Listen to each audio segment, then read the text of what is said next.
Hello दोस्तों, फिर से आज यूट्यूब चैनल में आप सभी का स्वागत है। और आप यदि इस वीडियो में नहीं होंगे तो इस चैनल को सब्सक्राइब करें और अपने दोस्तों के साथ भी शेयर करें, ताकि इस तरीके से जो वीडियो हैं आपके दोस्त भी देख पाएँ और आप भी। चलिए स्टार्ट करते हैं। आज की जो वीडियो है वो है कुछ जनरल नॉलेज से और कुछ जनरल साइंस से। तो चलिए, सब first of the all questions में फर्स्ट जो क्वेश्चन है आपको यहाँ पे दिया गया है। पहला क्वेश्चन जो यहाँ पे आपका है वो यहाँ पे है, जो अबर ही बना हाल में ही, मतलब पहले ही है, गोवा का वर्तमान राज्यपाल कौन है? तो देखिए, प्रमोद सावंत, उसके बाद भगत सिंह कोश्यारी, शेर बहादुर दउआ, और उसके बाद एक और है यहाँ पे, एक और ऑप्शन यहाँ पे PS श्रीधरन पिल्लई। तो याद रखिएगा, जो गोवा के जो राज्यपाल है उस PS श्रीधरन पिल्लई है। ये याद रखिएगा, इंपॉर्टेंट क्वेश्चन से। और कुछ इसके रिलेट्स जो पॉइंट है उनको लेकर आता हूँ। देखिए, यहाँ पे जो दिया गया है, गोवा की जो राजधानी है पणजी है, और गोवा के जो मुख्यमंत्री है वो प्रमोद सावंत है। याद रखिएगा, प्रमोद सावंत मुख्यमंत्री है। और यहाँ पे जो देख रहे हैं आप, यहाँ पे श्रीधरन पिल्लई, ये मतलब गोवा के राज्यपाल हैं। चलिए आगे की ओर देखते हैं, आगे क्वेश्चंस क्या है।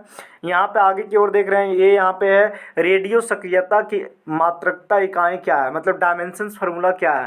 तो चलिए यहाँ पे नहीं आगे देखते हैं। यहाँ पे what is the quantitative unit of the radioactivity decay, मतलब उनकी जो एक जिस यूनिट से मेजर किया जाता है उसका यूनिट क्या है। तो याद रखिएगा, जो रेडियो एक्टिविटी का है वो है बेकुलर। ये हमेशा याद रखिएगा, इंपॉर्टेंस क्वेश्चन हो सकता है आपके लिए। चलिए आगे की ओर बढ़ते हैं और आगे के और क्वेश्चन देखते हैं। यहाँ पे देखिए, एक और भी बताए थे जो यहाँ पे ऑब्जेक्टिव में आपको बताया गया था, और कुछ यहाँ पे टेलीग्राम्स लिंक में आपको दे दिया गया होगा, और उसमें आप देख चुके होंगे ये सब क्वेश्चन जितने भी सारे हैं। देखिए यहाँ पे जो है एनीमोमीटर, देखिए यहाँ पे एनीमोमीटर का प्रयोग किसके लिए मापा जाता, मतलब किसके लिए प्रयोग किया जाता है। सिंपली याद रखिएगा, वायु की गति को माप करने के लिए, तो वायु की चाल को मेजर करने के लिए हम लोग सिंपली एनीमोमीटर का यूज करते हैं। चलिए यहाँ पे आगे कुछ रिलेट्स पॉइंट दिया गया उनके बारे में देखिए। यहाँ पे आगे जो यहाँ पे क्वेश्चन नंबर 4 है, उसमें क्या बताया गया है, रासायनिक ऊर्जा को विद्युत ऊर्जा में रूपांतरित किया जाता है। तो किसके द्वारा किया जाता है वो बताना है। देखिए, रासायनिक ऊर्जा को विद्युत ऊर्जा में, देखिए यहाँ पे डायनेमो क्या करता है, डायनेमो को सिंपल सी यहाँ पे याद रख लीजिएगा। देखिए फर्स्ट डायनेमो, यहाँ पे डायनेमो आंसर नहीं होगा। देखिए ये होगा यहाँ पे आंसर जो होगा इसका, यहाँ पे दिया गया आंसर बैटरी द्वारा। ये याद रखिएगा, बैटरी द्वारा हम लोग क्या कर सकते हैं, केमिकल एनर्जी को इलेक्ट्रिकल एनर्जी में चेंज कर सकते हैं।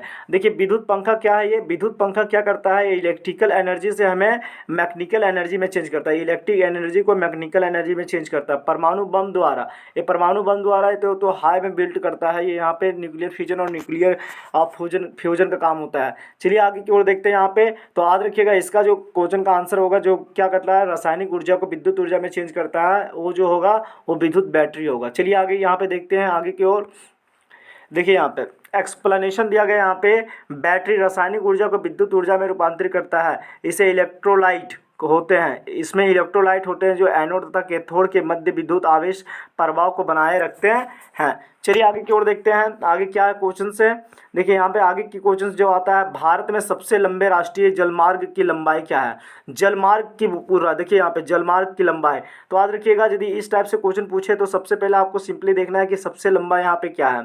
तो ऐसा नहीं कि बहुत से स्टूडेंट यहाँ पे देखेंगे कि यहाँ पे 1620 सबसे लंबा है तो ये वाला कर देंगे। यहाँ पे आंसर ए है, मान सकते हैं यहाँ पे। चलिए आंसर भी सही हो गया, लेकिन बाद में बहुत सारे ऐसे होते हैं जिससे इससे अबव भी पूछा जाता है, इससे ऊपर भी यहाँ पे मान दे दिया जाएगा और पूछेगा कि सबसे लंबा जलमार्ग कितना लंबाई का है।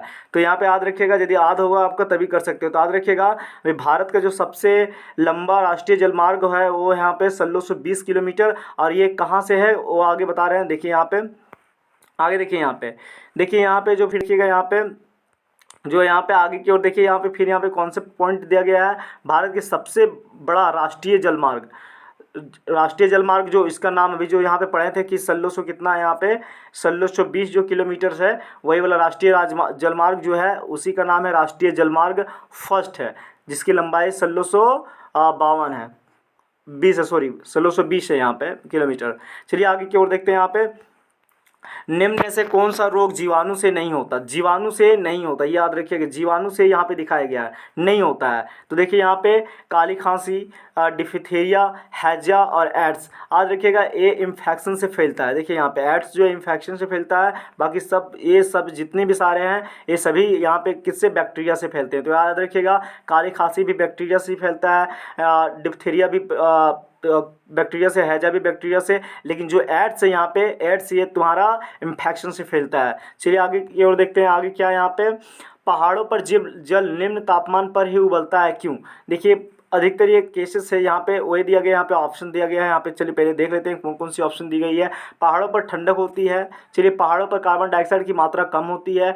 आगे देखते हैं यहाँ पे, पहाड़ों पर दबाव कम होता है, ऑक्सीजन की कमी होता है। देखिए यहाँ पे पहाड़ों में ठंडक होने के कारण तो वहाँ पे जल तो निम्न तापमान पे उबलेगा नहीं, पहला कॉन्सेप्ट यहाँ पे क्लियर हो गया। देखिए सेकंड क्वेश्चन जिससे हम सॉरी यहाँ पे आगे की ओर देखते हैं। देखिए यहाँ पे आगे की ओर देखते हैं, यहाँ पे ठंडा के कारण तो पानी उबल नहीं सकता है। आगे देखिए यहाँ पे पहाड़ों पे कार्बन डाइऑक्साइड की मात्रा कम होती है, तो कार्बन डाइऑक्साइड के यहाँ पे कोई अभाव ही नहीं पड़ रहा है कि यहाँ पे पानी को गर्म करना, हीट करना है, तो कार्बन डाइऑक्साइड का इफेक्ट ही कहाँ पड़ेगा। आगे की ओर देखते हैं, जैसे यहाँ पे पहाड़ों पर दबाव कम होना, सही में है, ये याद रखिएगा, पहाड़ों में दबाव कम होने के कारण कम तापमान में भी जल यहाँ पे उभर आते हैं। ऑक्सीजन की कमी जैसे जैसे ऊपर की ओर जाते हैं ऑक्सीजन की कमी होती है, लेकिन ऐसा नहीं है। तो पहाड़ों में बहुत सारे पेड़ पौधे भी लगे होते हैं जिससे कुछ दिक्कत नहीं होता। अब ऐसे ऐसे जैसे माउंट एवरेस्ट ये सब तो बर्फीली जगह जहाँ पे पॉसिबल नहीं है आना, वहाँ पे ऑक्सीजन की कमी हो सकता है। तो याद रखिएगा यहाँ पे जो सही आंसर होगा, पहाड़ों में दबाव की कमी के कारण कम तापमान में भी वहाँ पे जल उबल आते हैं। चलिए आगे यहाँ पे लिखा गया है, देखिए यहाँ पे सबसे इंपॉर्टेंट क्वेश्चन ये ध्यान दीजिएगा यहाँ पे। अबर जो हुआ है, देखिए आपको करंट अफेयर्स में ये काफ़ी इंपॉर्टेंट क्वेश्चन बनने वाला है, और साथ में जितने भी आप एसएससी जीडी वगैरह जो तैयारी कर रहे हैं, आपको करंट अफेयर के लिए ये सब क्वेश्चंस बहुत इंपॉर्टेंट होने वाला है। और हाँ, बताते बताते मैं यहाँ भी बता दूँ कि आप यदि नए चैनल में नए हैं तो चैनल को सब्सक्राइब करें, और आप अपने दोस्तों के साथ भी शेयर करें, ताकि इस तरीके से जितने भी सारे वीडियो हैं आपके दोस्त भी प्राप्त कर सकें और अच्छे तरीके से एग्जाम क्रैक कर सकें। चलिए आगे की ओर बढ़ते हैं, क्या दिया गया यहाँ पे, टोक्यो ओलंपिक में, है ना, यहाँ पे देखिएगा टोक्यो ओलंपिक में एकमात्र भारतीय नीरज चोपड़ा, है ना, ने गोल्ड मेडल जीता, वे किस खेल से संबंधित है, वही पूछ रहा है कि नीरज चोपड़ा जो थे वो गोल्ड मेडलिस्ट है ओलंपिक। याद रखिए जेवलिन थ्रू से वो यहाँ पे ओलंपायड हैं। तो याद रखिएगा ये भाला फेंक में। आप देखिए यहाँ पे जो कुछ रिलेट पॉइंट है उनके बारे में बता रहे हैं। देखो मीराबाई, ये भी ओलंपायड है। देखिए यहाँ पे मीराबाई चानू, अब जो नाम सुने थे हम लोग, मीराबाई चानू ये वेव लिफ्टिंग में गए थे। जो सिल्वर मेडल्स है वो किस खेल से जुड़ी हुई है, वेव लिफ्टिंग से, मतलब उठाने वाला, जैसे जितना वजन उठा सकती है उसमें मीराबाई चानू। आगे की ओर देखते हैं, जैसे यहाँ पे फिर यहाँ पे बजरंग पूनिया का नाम सुने हैं। बजरंग पूनिया जो है ये कुश्ती लेवल से गई थी। देखिए यहाँ पे कुश्ती लेवल में ब्रॉन्ज मेडल्स वहाँ पे प्राप्त कर चुके हैं। ये क्या, एक ब्रॉन्ज मेडल जो ओलंपायड ही है, ब्रॉन्ज मेडल्स। देखिए 65 किलोमीटर वर्ग फिस्ट ट्रायल्स ऐसे कुछ है। आगे देखिए यहाँ पे सबसे इंपॉर्टेंट से आपको गेम पे रिलेट रखना कि किस गेम से ये रिलेट रख रहा है, नाम याद रखना है, बस इतना ही। यही कंपटीशन लेवल तक पूछा जाता है। देखिए बजरंग पुनिया यहाँ पे कुश्ती लेवल से हो गया। रवि दहिया भी जो यहाँ पे अभी मेडल जीता, जो सिल्वर की, वो भी कुश्ती में ही जीते थे, याद रखिएगा। इंपॉर्टेंस है, रवि दहिया ऐसे पूछ सकता है कि रवि दहिया ओलंपायड हुए हैं, लेकिन ये किस खेल से जुड़े हुए हैं, तो याद रखिएगा कुश्ती से। और पूछ सकते हैं कि वो कौन सा मेडल उठाए, सिल्वर की, ब्रॉन्ज मेडल या तो गोल्ड मेडल, तो याद रखिएगा सिल्वर मेडल। इस तरीके से क्वेश्चन पूछ सकता है। आगे की ओर बढ़ते हैं, यहाँ पे कानपुर में 1857 के विद्रोह के नेतृत्व किसने किया सबसे पहले। देखिए यहाँ पे सब अलग अलग होंगे, लेकिन यहाँ पे मैं बता दूं कि देखिए यहाँ पे जो दिया गया है, यहाँ पे जो ऑप्शंस यहाँ पे आपका कुंवर सिंह है, रानी लक्ष्मीबाई, बेगम हजरत महल और नाना साहिब। तो ध्यान दीजिए यहाँ पे जो सबसे पहले 1857 के विद्रोह में जो एक नेतृत्व कर रहे हैं वो नाना साहिब किए थे। तो याद रखिएगा ये इंपॉर्टेंट क्वेश्चन है आपके लिए। ये जैसे एनिशियंट मतलब यहाँ पे एनिशियंट हिस्ट्री वगैरह में ये सब पूछा जाता है। चलिए आगे की ओर देखते हैं, यहाँ पे उसी का कुछ कॉन्सेप्ट है। यहाँ पे देखिए 1857 के विद्रोह किस सैनिक के आरंभ किया था, सैनिक ने, तो देखिए मंगल पांडे ने सबसे पहले शुरू किया था 1857 का नेतृत्व के विद्रोह करने के लिए। आगे की ओर देखिएगा, आगे की ओर फिर यहाँ से क्या है, 1857 की क्रांति सर्वप्रथम कहाँ से प्रारंभ की गई थी? तो याद रखिएगा शहर का मतलब एक तरह से जगह का नाम याद रखिएगा कि 1857 की जो विद्रोह था, पुलिस विद्रोह, वो कहाँ से स्टार्ट किया गया? मेरठ से स्टार्ट किया गया। देखिए यहाँ पे 1857 के विद्रोह में लखनऊ के नेतृत्व किसने किया था? देखिए ये 1857 में बहुत जगह ये नेतृत्व किया गया, लेकिन मुख्य तौर पर वैसे जगह को याद रखा जाता है जो जहाँ पे एक तरह से अच्छे तरीके से जो शहर के रूप में माने थे। जैसे यहाँ पे लखनऊ एक तरह से शहर ही थे, वैसे सिटी जगह में अच्छे तरीके से वहाँ पे नेतृत्व किया जाते थे। देखो उनका जो नेतृत्व कर रहे थे वो बेगम हजरत महल ने, याद रखिएगा यहाँ पे। और पूछता भी है कि पुलिस विद्रोह कब स्टार्ट किया था? पुलिस विद्रोह भी याद रखिएगा, पुलिस विद्रोह जो है 1857 में स्टार्ट किया गया था। चलिए आगे की ओर देखते हैं, आगे क्वेश्चन क्या है। और यहाँ पे कुछ और है यहाँ पे, जैसे 1857 में विद्रोह के समय भारत का गवर्नर जनरल कौन था? ये मुख्य क्वेश्चन से आपके, हमको लग रहा है यदि नहीं होगा तो किसी भी तरीके से गवर्नर जनरल वाला पूछ ही देगा। याद रखिएगा लॉर्ड कैनिंग, याद रखिएगा 1857 में कौन से मेरे यहाँ पे गवर्नर जनरल भारत के, और लॉर्ड कैनिंग थे। चलिए आगे की ओर देखते हैं। यहाँ पे प्रेशर कुकर में चावल जल्दी पक जाता है क्योंकि, देखिए यहाँ पे अच्छा क्वेश्चन से, चलिए यहाँ पे देख लेते हैं पहले क्या होगा। यहाँ पे प्रेशर कुकर में जैसे दाल वगैरह जो बनाते हैं, खाना वगैरह जल्दी पक जाता है, इसका क्या रीज़न हो सकता है? जल उच्च तापमान पर उबलता है पहला, जल की कमी का मात्रा उपयोग होता है, या ढका होता है, उपरोक्त में कोई नहीं। देखिए यहाँ पे ढकने से कोई मतलब नहीं है, ढकने से एक बैच यहाँ पे ढका है तो इसका एक मतलब निकल सकता है कि हाँ जितने भी सारे वेपर्स है वहाँ पे जो प्रेशर है, प्रेशर ज़्यादा बढ़ रहा है। कहने मतलब ढक देंगे तो प्रेशर ज़्यादा बढ़ेगा ना, जितना भी एक तरह से वेपोराइज एक वेपर निकलेगा वो प्रेशर ज़्यादा करेगा। देखिए जल उच्च ताप पर उबलता है, पहला बात यदि प्रेशर बढ़ेगा तो यहाँ पे जल भी उच्च ताप पर उबलेगा, पहला बात तो है ही है ये।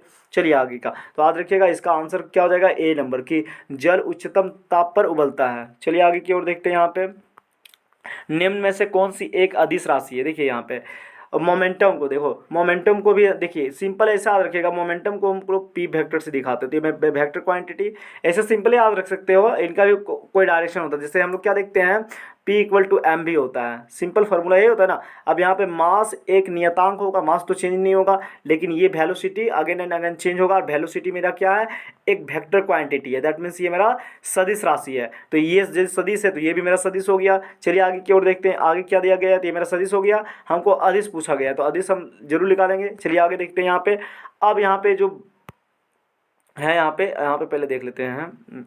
चलिएगा आगे, आगे यहाँ पे दिया गया ऊर्जा दिया गया है। ऊर्जा क्या हो सकता है? ये सदिश राशि की अदिश राशि, तो ये अदिश राशि है, याद रखिएगा। ये अदिश राशि बल आघूर्ण, ये भी मेरा सदिश राशि है।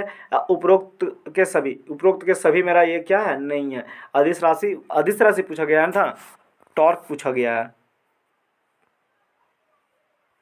यहाँ पे, वही ना। यहाँ पे क्या पूछा गया था? निम्न में से कौन सी अदिश राशि है? तो देखिए उपरोक्त में जितने भी यहाँ पे देखिए जो बता रहे हैं, देखो यहाँ पे उपरोक्त में सभी हो नहीं सकते हैं, केवल ऊर्जा मेरा है अदिश राशि, ये याद रखिएगा अदिश राशि, क्योंकि एक तरह से ये बल लग रहा है, मतलब फोर्स लग रहा है, यहाँ पे टॉर्क लग रहा है, आघूर्ण लग रहा है, तो यहाँ पे ये मेरा क्या होगा? ये सदिश होगा। आंसर क्या हो जाएगा तुम्हारा? बी नंबर हो जाएगा, ऊर्जा।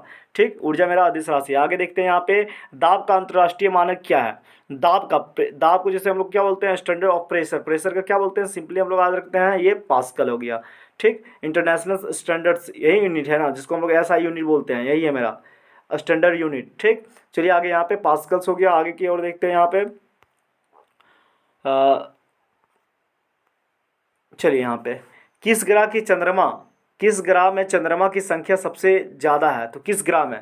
तो सिंपल से याद रखिएगा, यहाँ पे जो ऑप्शन दिया गया है उसके अनुसार देखना पड़ेगा। तो देखिए यहाँ पे ऑप्शन दिया गया, यहाँ पे बृहस्पति है, शुक्र है, फिर मंगल है, फिर शनि है। तो याद रखिएगा सबसे ज़्यादा जो उपग्रह है वो शनि में है।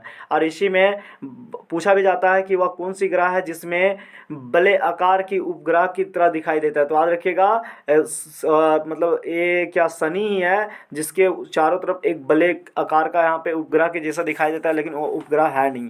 वो एक तरह से वहाँ पे जो डस्ट पार्टिकल्स है वो अच्छी तरीके से रोटेट वहाँ पे कर रहे हैं, कुछ यहाँ पे धूमकेतु तरीके से दिखाई देते हैं। चलिए आगे क्वेश्चन देखते हैं। यहाँ पे देखिए ये जो यहाँ पे टर्म दिया है इनके बारे में अवश्य जानना चाहिए। देखिए यहाँ पे क्या दिया गया है? सौर प्रणाली की खोज किसने किया? सबसे पहले जो सौर प्रणाली के बारे में जो बताया वो कोपरनिकस है। उसके बाद सौर पृष्ठ के तापमान लगभग कितना होता है? सौर पृष्ठ का तो याद रखिएगा सतह पे ये 6000 डिग्री सेल्सियस होता है। आगे देखिए सूर्य के सबसे निकट स्थित ग्रह कौन सा है? सूर्य के निकट में तो सिंपल है बुध है। बुध है, याद रखिएगा। सबसे चमकीला ग्रह कौन? तो शुक्र है। जो और शुक्र को हम लोग के भोर का तारा और सात जी का तारा भी कहते हैं। चलिए, पृथ्वी के सबसे निकट स्थित ग्रह शुक्र, ये हो गया। देखिए हम जो बता रहे हैं, सूर्य के सबसे निकट ग्रह बुध होगा, लेकिन पृथ्वी के सबसे निकट ग्रह जो है वो शुक्र है। इसीलिए हम लोग यहाँ पे थोड़ा जो ज़्यादा चमकीला होने के कारण और साथ में पृथ्वी के सामने होने के कारण भी हम इसे देख पाते हैं। चलिए आगे की ओर देखते हैं। देखो यहाँ पे जो दिया गया है इसमें ज़रूरी है ये पास्कल्स रूल, जो इसका पास्कल्स होगा। देखो यहाँ पे जो बता रहे हैं, द्रवित चालक लिफ्ट किस सिद्धांत पर कार्य करता है? जो जितने भी फ्लूइड ड्राइविंग लिफ्ट वर्क है तो किस तरीके से काम करता है वो बताया। तो याद रखिएगा पास्कल्स के नियम के अनुसार। देखिए यहाँ पे यदि कोई व्हीकल्स के बारे में आता है तो न्यूटन्स लॉ हो जाता है, ये सिंपल ट्रिक है याद करने का। और यदि फ्लूइड के बारे में आता है तो पास्कल्स लगा देते हैं। आर्किमिडीज का हम कब लगाते हैं? जब आर्किमिडीज का जैसे कोई तैर रहा हो, तैरने की स्थिति में हो, उस समय हम आर्किमिडीज का रूल लगाते हैं। और जूल का नियम क्या बताता है? जब किसी के ताप के बारे में या टेम्परेचर के बारे में जब हम स्टडी कर रहे हैं तब मेरा जूल का नियम का यूज किया जाता है। चलिए आगे की ओर देखते हैं। इसी तरह यहाँ पे देखिए ये बहुत इंपॉर्टेंट है। देखिए यहाँ पे बैरोमीटर्स के बारे में बता रहे हैं। जब बैरोमीटर का पाठांक बिंदु अचानक से गिर जाए तो सूचना क्या होगा? तो सिंपल देखिए यहाँ पे जब बैरोमीटर क्या करता है, बैरोमीटर हमारा एक तरह से ये मापता है कि हवा जो है, हवा को मेजर करता है बैरोमीटर, कि हवा के माध्यम से हम लोग ये पता लगाते हैं कि बारिश होगा कि नहीं होगा, किस तरीके से बारिश होगा, किस तरीके से नहीं हो। यहाँ पे तो देखिए एटमॉस्फेरिक प्रेशर को भी मेजर करता है, मतलब दाब को भी, मतलब वायुमंडलीय दाब का जो मेजर करता है। कभी कभी पूछता भी है कि बताओ वह कौन से, मतलब ऐसा कौन सा डिवाइस है जिसके माध्यम से वायुमंडलीय दाब का रुकिए हम बता रहे हैं ऐसे। ओ माय गॉड, फिर यहाँ पे दिक्कत हो गया। चलिए अब देखिए यहाँ से पहले ऐसे क्वेश्चन पूछा जाएगा कि बताओ तो बैरोमीटर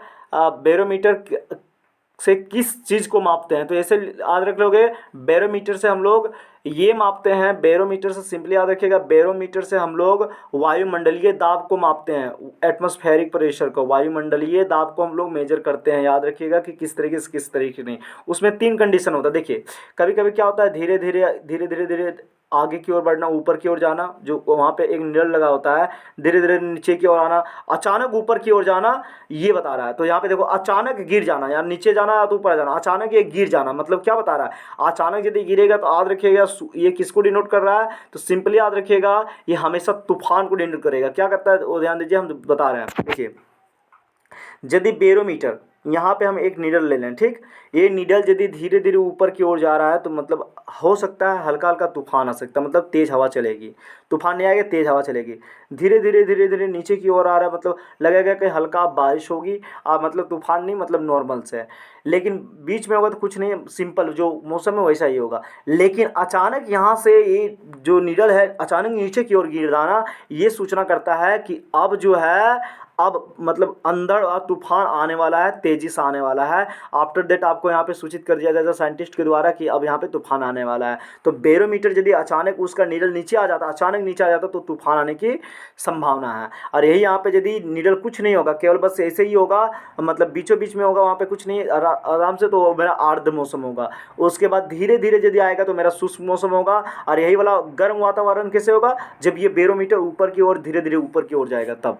ठीक, तो चलिए ये कॉन्सेप्ट हमको उम्मीद है कि आपको सभी को समझ आ गया होगा। चलिए आगे की ओर देखते हैं। यहाँ पे आगे क्या दिया गया है? सापेक्षित घनत्व की मात्रकता क्या है? तो देखो सापेक्षित घनत्व, देखो यहाँ पे जो बता रहे हैं, सापेक्षित घनत्व क्या करता है? देखिए यहाँ पे सापेक्षित घनत्व सिंपल याद रखिएगा, जब हम रिलेटिव डेंसिटी निकालते हैं तो किसी दो डेंसिटी की रेशियो निकालते हैं। देखिए यहाँ पे रिलेटिव डेंसिटी निकालते हैं तो किसी एक का डेंसिटी और किसी दूसरे का डेंसिटी निकालते हैं, राइट। और दोनों के डेंसिटी की जो इकाई होता है, दोनों के डेंसिटी के सेम होगा। अब जो डेंसिटी की इकाई होता है वही डेंसिटी की ये भी इकाई होता है। आफ्टर दैट ये दोनों कट जाता है, कैंसिल आउट हो जाता है। तो यहाँ पे क्या देखते हैं कि जो रिलेटिव डेंसिटी की जो डायमेंशन फार्मूला, मतलब एक तरह से यूनिट होता है, वो क्या होता है? यूनिट लेस होता है, मतलब उसका कोई यूनिट नहीं होता। जैसे यहाँ पे देखते हैं कि क्या होगा इसका आंसर। चलिए आगे की ओर बढ़ते हैं।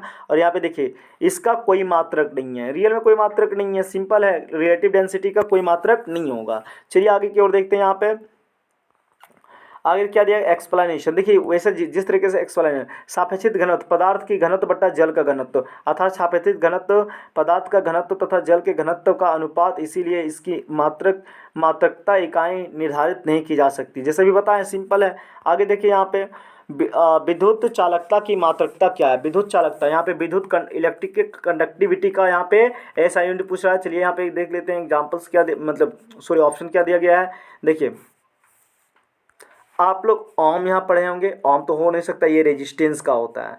ओम मीटर ये रेसिस्टिविटी का होता है, रेसिस्टिविटी का होता है, ये आप ध्यान दे जाएंगे। हमें इलेक्ट्रिक कंडक्टिविटी चाहिए, तो देखो इलेक्ट्रिक कंडक्टिविटी का क्या होता है, जैसे हम बता रहे हैं, आप कभी कभी पढ़े होंगे ओम मीटर ऐसे पढ़े होंगे, ठीक। और कभी कभी यहाँ पे ऐसे लिखा होगा ओम मीटर तो हो गया, ऐसे पढ़ा होगा महो, ऐसे रुको हम बता रहे हैं, यहाँ पे थोड़ा सा रुकिए, हम बता रहे हैं कॉन्सेप्ट क्लियर कर देंगे। चलिए देखिए यहाँ से हमको पता चल गया, ये जो है मेरा रेजिस्टेंस का है, ओम मीटर ये रेसिस्टिविटी का है, और मो देखो यहाँ पे जो बता रहे हैं मो, देखो कैसे लिखते हैं MHO, ये हो गया। और इसी को ओम लिखते हैं तो उल्टा करके लिखते हैं ओ, ऐसे लिखते हैं, ये ध्यान दीजिएगा। ये मेरा ओम है, ये महो है, तो ध्यान दीजिएगा। कंडक्टिविटी हम बताए थे, देखिए यहाँ पे ओम पर मीटर तो कभी हो ही नहीं सकता, ओम पर क्यों यहाँ पे दिया गया है, कभी नहीं हो सकता है। याद रखिएगा यदि उल्टा यहाँ पे दिया गया है ओ महो, याद रखिएगा महो इसी का उल्टा है, यहाँ पे ओम का उल्टा यहाँ पे लिखा गया महो, ठीक। तो महो याद रखिएगा, ये महो क्या है, एक इलेक्ट्रिक कंडक्टिविटी का इकाई है, जिससे हम लोग ओके निकालते हैं, ठीक। चलिए आगे की ओर देखते हैं, यहाँ पे क्या दिया गया है,